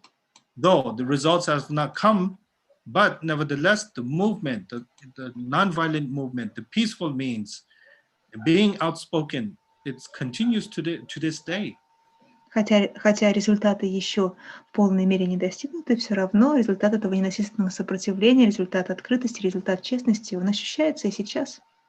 Yeah, so I mean, and again, any results that we anticipate, we have to be patient. Patient is our main major weapon that we can have and that we can use. На этой стезе мы должны опираться на терпение. Терпение – это наше самое главное оружие, которое мы можем иметь при себе, которым мы можем защищаться. Okay, next question. Как правильно практиковать отречение в повседневной жизни, если ты не монах и не монахиня? Again, when we talk about Buddhist practice, or Buddhism, or any religious tradition, these are not just the responsibilities of monks and nuns or priests or mullahs. Когда мы говорим о буддизме или других религиях, то, конечно, важно понимать, что практиковать религию – это удел не только монахов, монахини или муллы или какого-то священнослужителя. Of course, every teaching that Buddha gave us, and any of these great Buddhist masters that has given us teachings, they have given us teachings based on what we can achieve as human beings. Потому что это учение, которое даровал нам Будда, оно было даровано, исходя из того, что каждый из нас может достичь. Sorry, Rinpoche, I got distracted a bit. The high lamas that they have, the commentaries that they, what they have taught us, they didn't teach us based on unrealistic approach, but on realistic approach. Высокие ламы, учителя, когда они даровали нам учение, они отталкивались не от каких-то нереалистичных ожиданий, то есть за их наставлениями стоял реалистичный подход, то, что мы действительно можем достичь. In short, they will not teach us that is something that we cannot do in our day-to-day lives. Если говорить коротко, то они не давали нам таких рекомендаций, которые мы не можем осуществить в повседневной жизни. Okay. Next question. Next question. Иногда люди так сильно увлекаются идеями буддизма, что начинают жестко идентифицировать себя с понятием буддист. Посоветуйте, на что направить свое внимание в практике, чтобы этого избежать. Can you define what they mean by self-identification? They become rigid in their carried away with the Buddhist ideas that they become rigid in their self-identification as Buddhists. I don't know what I don't understand. So yeah, it's a little bit complicated translation. So basically, they are asking.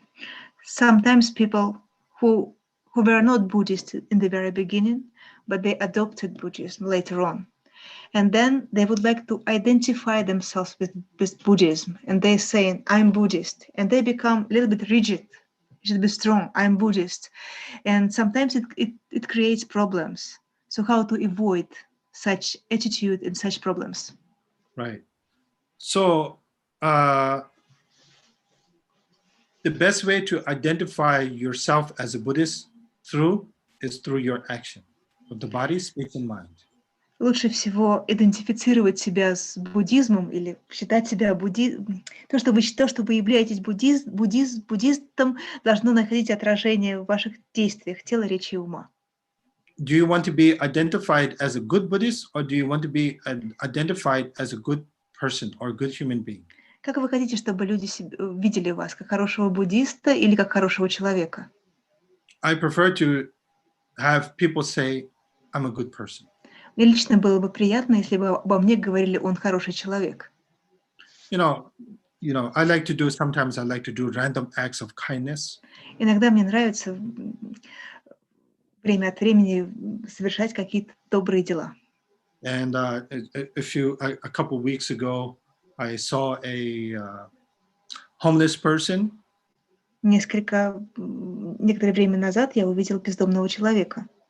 So I bought him food. I bought him something to drink. I offered to him. I said, what do you want to eat? What do you want to drink? And he pointed out, I want this, I want that, I want this. Я его накормил, я его напоил. Более того, я спросил его, а что конкретно ты хотел бы сейчас покушать? И он мне показал, я хочу вот это и вот это. Yeah. I'm sure he said, or hope, he said, or felt, I'm a good person. I was not wishing that he said, oh, he's a good Buddhist. Я надеялся, что он подумал обо мне, это хороший человек. Мне совершенно не хотелось бы, чтобы он сказал, это хороший буддист. Next question. Следующий вопрос. В чем разница между отречением от этой жизни и просто бегством от обязанностей, которые присутствуют в жизни?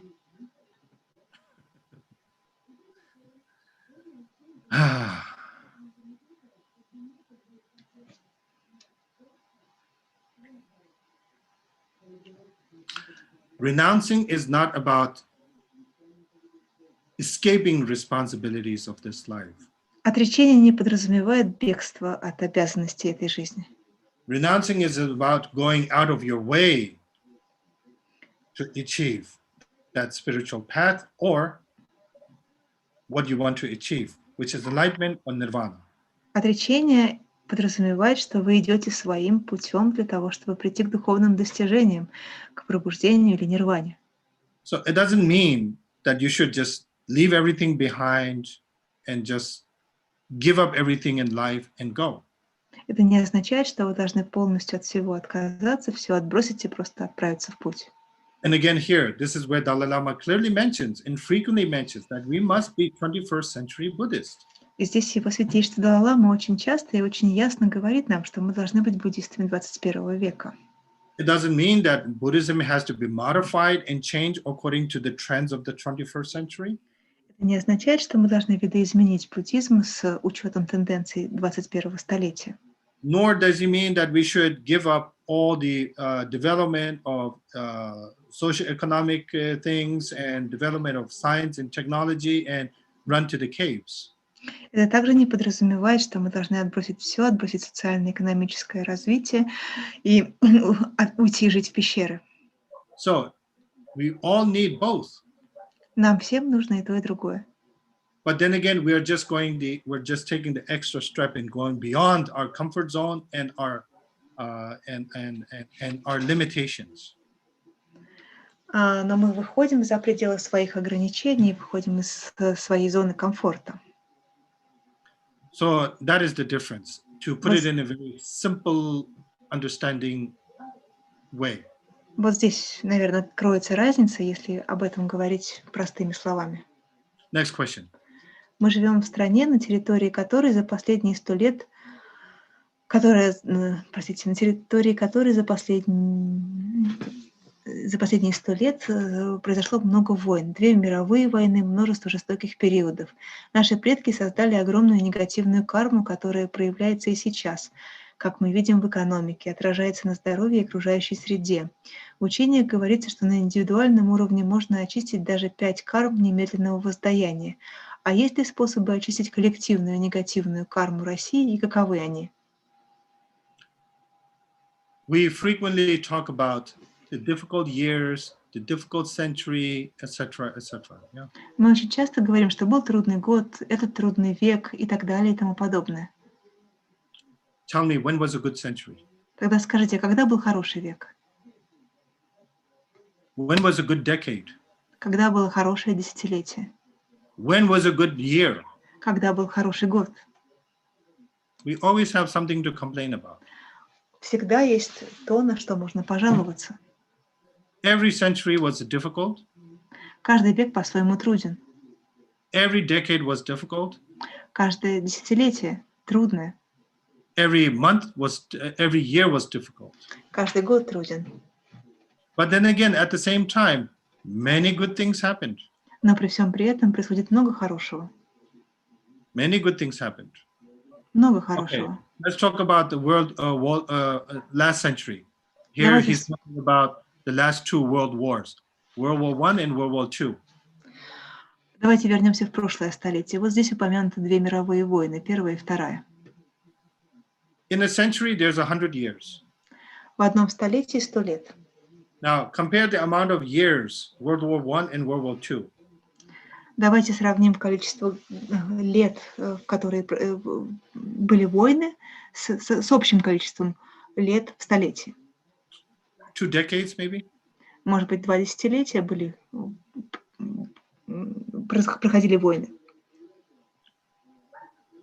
What about the rest of that? А остальные годы? There was many good things happened in that period as well. В этот период происходило много хорошего. So don't blame the whole century based on the minimum. Поэтому давайте не будем обвинять все столетие, основываясь на минимальном количестве лет. So think about the good things that have happened. Поэтому я призываю вас, думайте о том хорошем, что происходит и произошло. Can we purify? Yes, we can purify. Можем ли мы очистить коллективную карму России? Да, можем. And this is what Buddhism teaches us. How to purify our negative karma to positive. Как буддизм, это то, чему буддизм учит нас, как очищать негативную карму, как превращать ее в позитивную.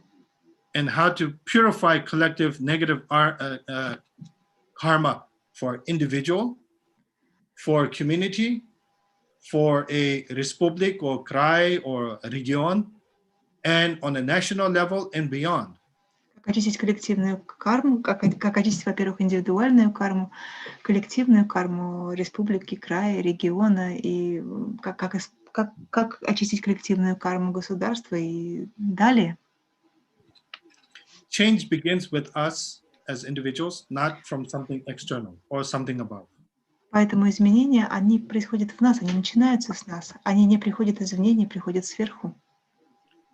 Okay, so let's take one last question, I believe. Давайте последний вопрос зададим. That's again about this. Probably you already answered it, so let me move to the next one. Next one.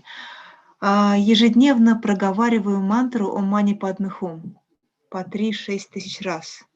Что происходит во время ее повторения? Как чтение мантры о мани падме хум помогает миру? If you just simply recite it without a thought process, without meditation, without contemplating, without visualization, of course, nothing will happen. Если вы просто читаете мантру, не концентрируясь, не сосредотачиваясь, не выполняя никаких визуализаций, ничего такого не делая, то, скорее всего, ничего и не произойдет. So let me ask you this question. Позвольте мне задать вам вот такой вопрос. Even a parrot can recite Om Mani Padme Hum. Ведь и попугай тоже может прочитать Om Mani Padme Hum. But when he recites that Om Mani Padme Hum, Но когда попугай читает Om Mani Padme Hum, это эффективно или нет? most likely not. Скорее всего, нет. So in order to recite mantra, there's a thinking process that's involved in it. Когда вы читаете мантру, то в это начитывание мантры также включается определенный мыслительный процесс. Cultivation of your compassion, Взращивание вашего сострадания, which is the Buddha nature within us. А это природа Будды, которая есть в каждом из нас. Contemplating and reflecting on the meaning of the mantra. Мы размышляем о содержании, о смысле мантры. And not only understanding that, but also sending that prayers out and beyond your physical world. I mean, your mental, spiritual body to externally. И мы не только понимаем смысл этой мантры, содержание этих слогов, но мы также и посылаем молитву вовне, за пределы своего физического тела, за пределы своего ментального, духовного тела. Мы посылаем его дальше. So if you think the proper way, если мы будем правильно мыслить, what happens is that the Buddhas and the Bodhisattvas hear your prayers and hear your pledge. То Будда и Бодхисаттвы, они слышат вашу молитву, слышат те клятвы, те обязательства, которые вы на себя берете. And blesses those who are you're requesting that for. И благословляют тех, от имени кого вы просите. Through mystical ways. Мистическими способами. And through blessings, through energy. There's so many ways, of course. Даруя энергию, даруя благословение. Есть много разных способов, каким образом может работать мантра. Okay. All right. So, I mean, of course, there's a lot more questions. Конечно, вот вопросов у нас великое множество. Тут, видите, Ринпоче показал вам много страниц. Yes, in order to go through this would be another 3 or 4 Zoom sessions that we can go through. Чтобы нам пройти все вопросы, нужно 3-4 сессии в Zoom, чтобы этого добиться. Okay, there's one question that came in on the chat. Поступил один вопрос в чате. Which one, Rinpoche, you would like to answer? There's 2, actually.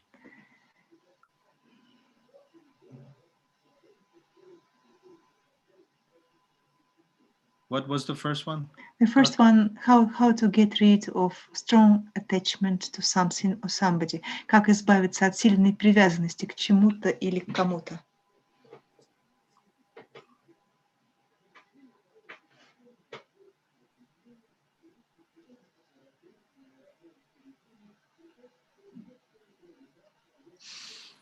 That's a good question. Хороший вопрос.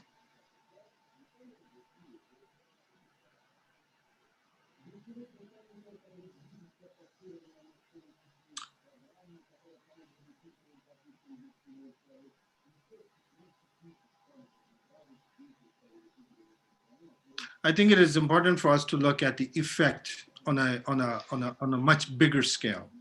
Мне кажется, что нужно смотреть на последствия в более широкой перспективе. You know, the attachment should not just be self-centered. Привязанность не должна быть продиктована эгоцентризмом, But it should be, you know, you have to understand that your actions or your attachment can make an effect and go like a wave beyond. вы должны понимать, что ваша привязанность, она имеет волновой эффект. So, you know, I think it's always important for us to think, you know, what effects it will make, what the results will be long term, what damage you would make, and you know, etc. Поэтому всегда думайте о том, какие результаты повлечет за собой ваша привязанность, какой ущерб она может причинить. To completely eliminate attachment, then, you know, you think of how to say the bodhicitta, understanding bodhicitta that will completely eliminate the Если attachment. мы хотим полностью искоренить привязанность, то нам нужно больше размышлять об бодхичитте, взращивать бодхичитту. Это то, что действительно способно положить конец привязанности.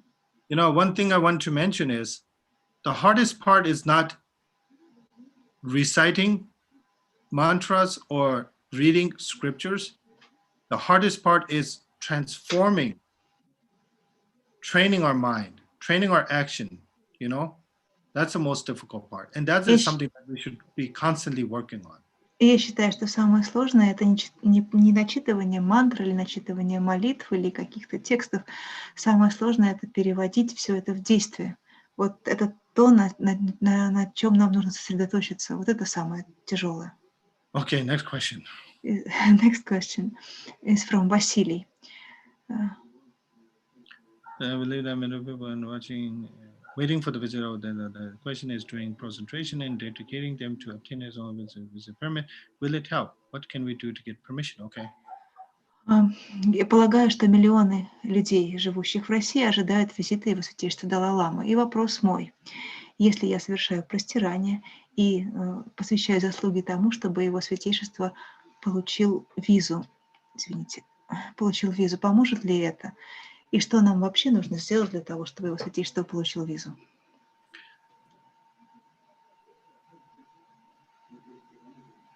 There's many things that we can do.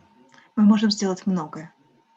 Making prostrations, Мы можем совершать простирание, performing rituals, можем совершать ритуалы, petitions. можем писать петиции. I mean, there's so many things. Есть много чего мы можем делать. And what His Holiness says is that for us to study the Dharma, Но Его Святейшество сказал, что мы должны изучать дхарму. for us to be closer to His Holiness, we must accumulate and generate that merit. In order to be much closer, we have to bring ourselves closer to Him. And that is through studying Dharma, following the guidance and advice of our spiritual master. Мы должны изучать учение, если мы хотим стать ближе к Его Святейшеству Далай-ламы. Для решения этого вопроса нам нужно стать ближе к Его Святейшеству Далай-ламы. А для этого нужно изучать учение, нужно следовать наставлениям духовных наставников. By following that advice, the bond becomes stronger, not through spiritual means, but also through physical means as well. И если мы будем поступать сообразно сказанному, то связь наша с Его Святейшеством станет сильнее. И даже не только с духовной точки зрения, но и с физической точки зрения. For example, just recently during the Dalai Lama's teachings, His Holiness made a comment that, oh, someday I would like to come to Kalmykia, rest for a few days, then go to Moscow. Yeah? Например, во время учения в какой-то момент Его Святейшество сделал такой комментарий, что да, я хотела бы однажды полететь в Калмыкию, отдохнуть там несколько дней и потом полететь в Москву.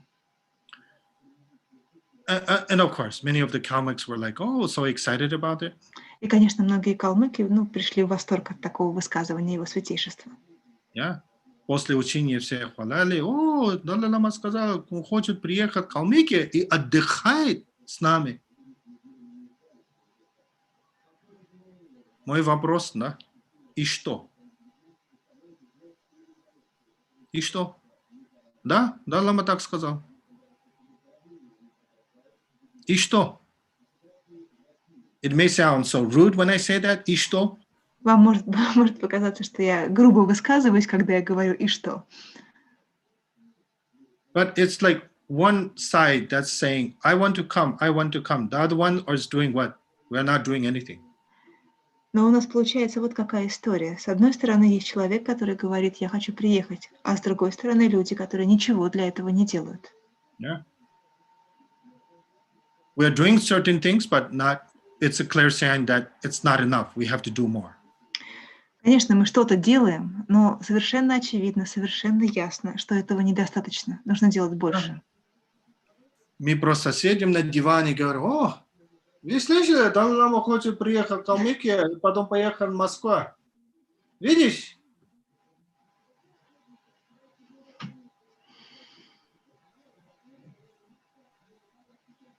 Наверное, он скоро приедет к нам. Я жду.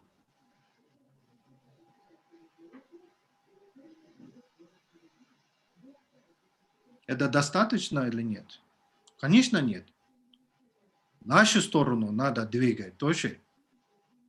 Это, но извините, это не первый раз, когда Далай Лама сказал, что он хочет приехать. В России, не только Калмыкия, но сейчас много, некоторые знакомые тоже комментировали, что, представляешь, даже Тува и Бурятия не говорят, он сказал Калмыкия и Москва.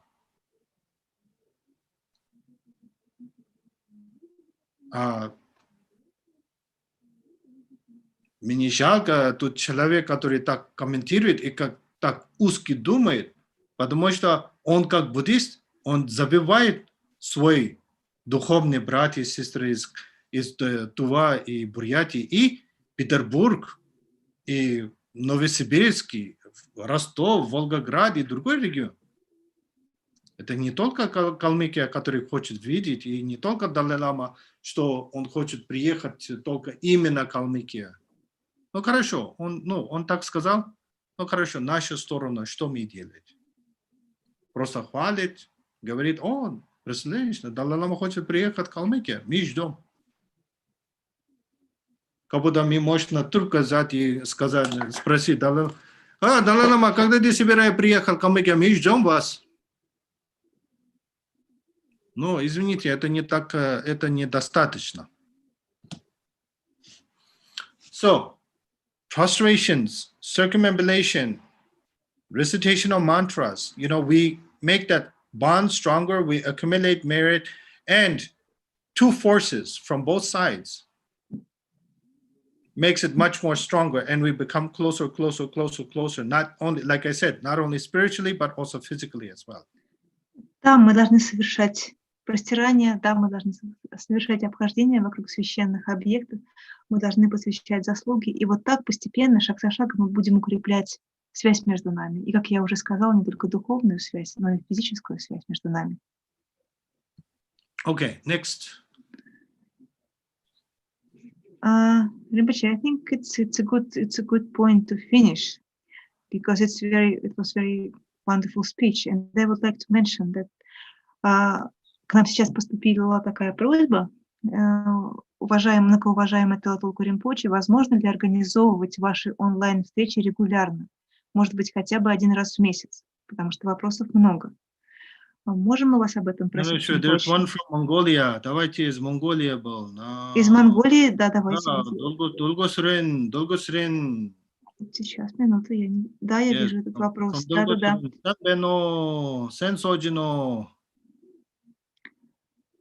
Здравствуйте, Ринпоче и мои друзья в России. Вообще-то я из Монголии, из Заханского Аймака. Я очень счастлив видеть Ринпоче. Не могли бы вы также провести такого же рода онлайн-учения для монгольских подростков? Можете, Ринпоче? For Mongolian teenagers. So the question from Zakhan Aymak. So then, Благословен, тогда вы свяжитесь с Ринпоче, пожалуйста, и договоритесь о времени. Это Ринпоче приглашение, чтобы вы провели учение для монгольских подростков. Okay. Это очень хорошо. Organize it, and I'll be more than happy to. Пожалуйста, Логосурен, организуйте такие учения, и Ринпоче говорит, что он с радостью примет в них участие. Okay, so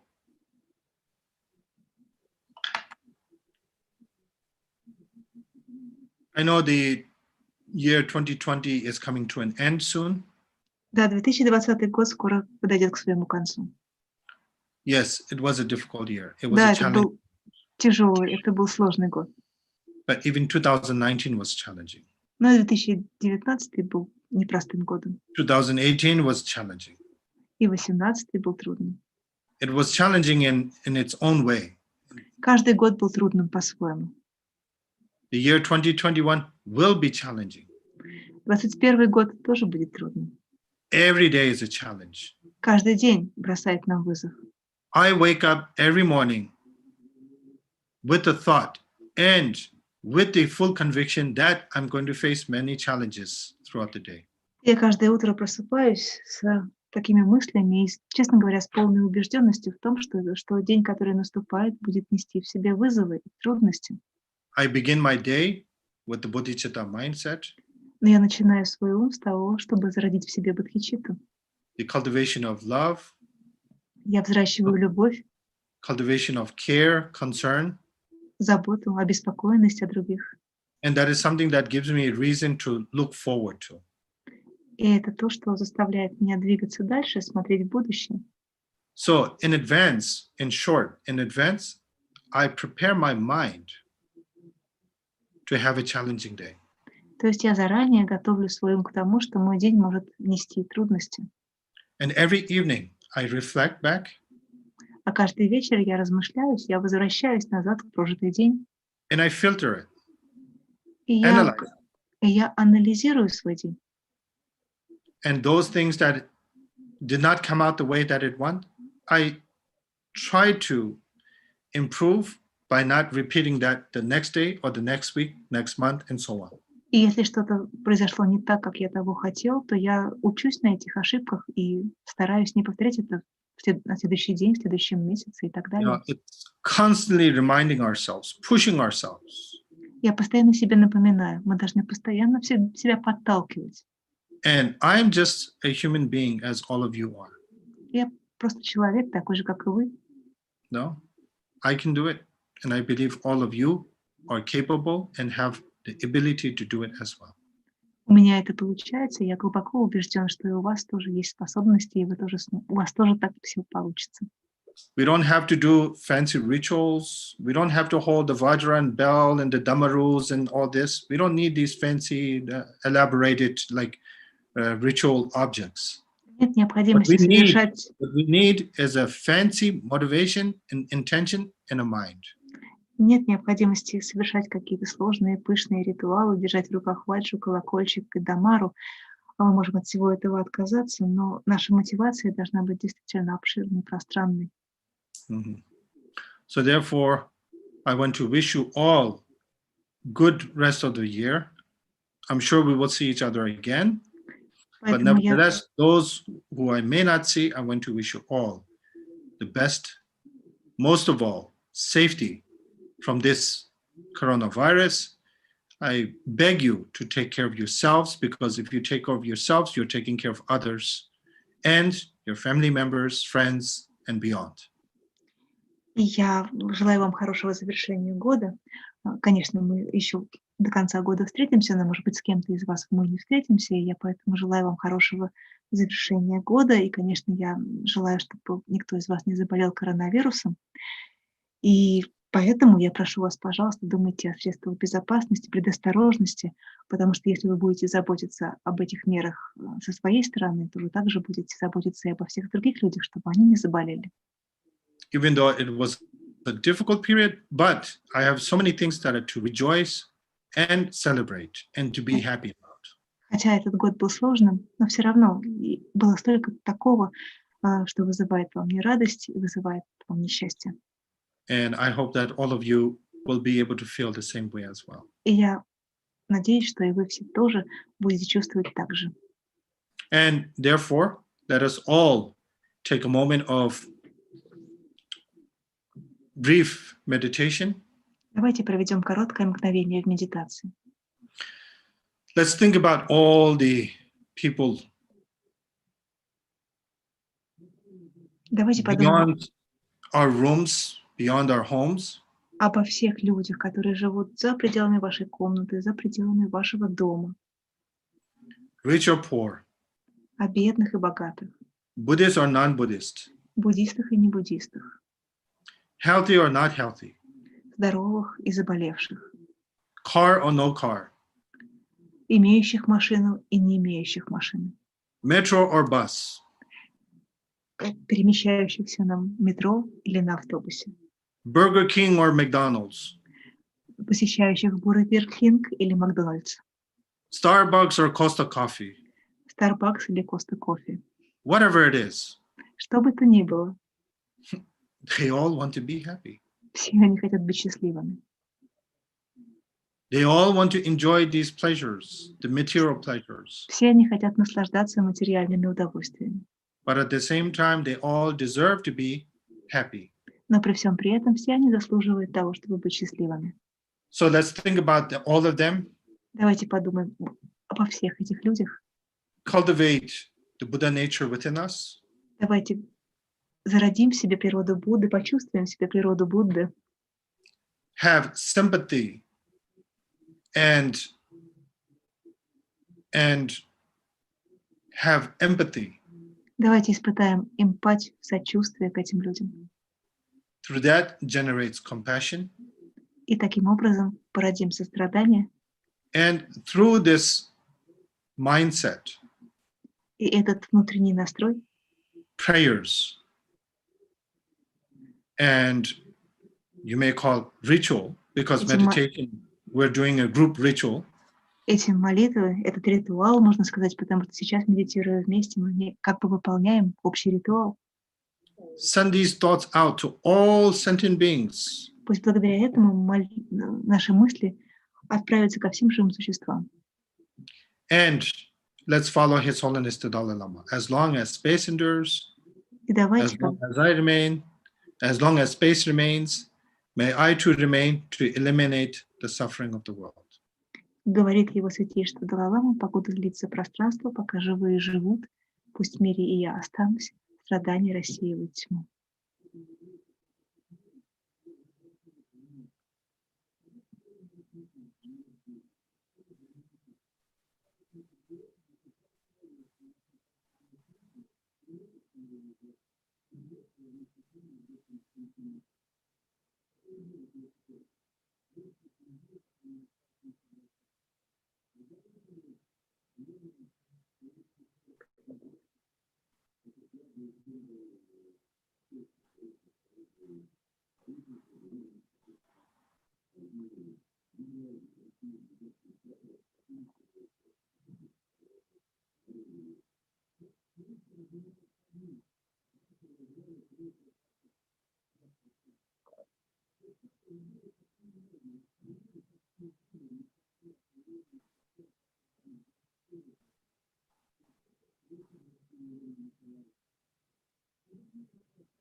Omani Pema, Omani Pema.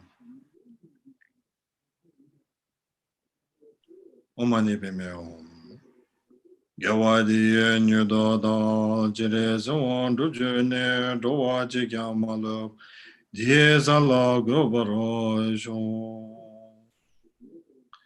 Yawa Kundu Yada Lamada, Demi Juje Bella Longjuji, Sada Lamje Yunde Rabzat, Doji Changi Goba Nudo. Chanjo Sanjo Rumboje, Mage Bana Jijurje, Kewa Nyamba Mebaya, Kone Gondu Pewarajo. Hama Simje Tamje, Dedan Denjurje, Ngendro Tamje Dato Tongwada, Chanjo Samba Kana Nejo, Dedadamje Molom Drobjuroji.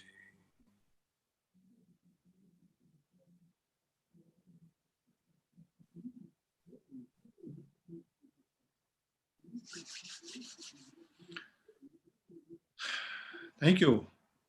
Спасибо. Have a good weekend. Хороших выходных. And I don't know if there's any. Yes, we look forward to see you again next time. И до новой встречи с вами.